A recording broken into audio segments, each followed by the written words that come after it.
This is a look at how to lengthen hip flexors, which are typically tight from sitting for long stretches at a time. Begin by foam rolling your hip flexors one side at a time.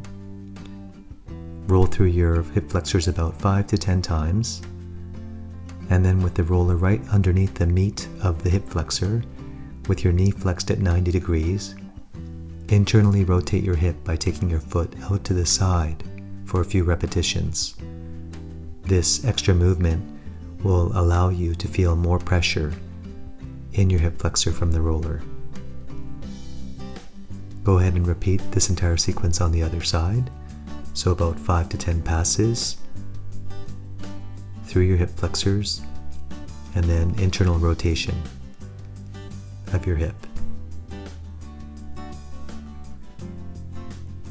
Next, while keeping one knee on the ground, place your other foot on the ground in front of you, and then lean forward with your trunk toward your front side foot, keeping your chest up and even your head up to some degree.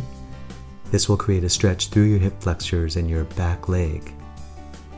If you need to, you can always put a pillow under your backside knee for cushioning.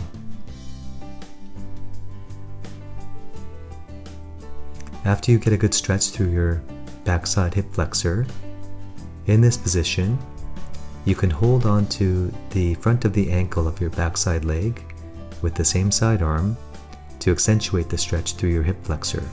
You'll feel this through that same side quadriceps as well. Then use about 10 to 20% of your strength in this position to try to lower your backside leg while resisting with your arm. You can do that for about 5 to 10 seconds, and then follow this up by stretching once again. And this time, aim to go a little deeper into your stretch. Alternatively, you can lay face down and reach back with your hands to hold both ankles. In this position, push your feet backward with about 10 to 20% of your strength while resisting with your arms.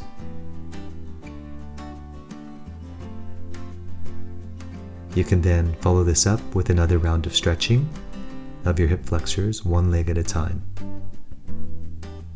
So the idea is a concept called proprioceptive neuromuscular facilitation, where you repeat this sequence between resisting and getting a deeper stretch through that target muscle group.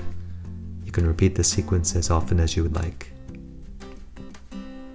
Thanks so much for watching. If you haven't already, please subscribe to our YouTube channel for more suggestions on how to improve your mobility and health. And for our most recent self-care suggestions, please use the link here to subscribe to our newsletter. All of this helps us produce more useful content. Thank you, and see you again soon.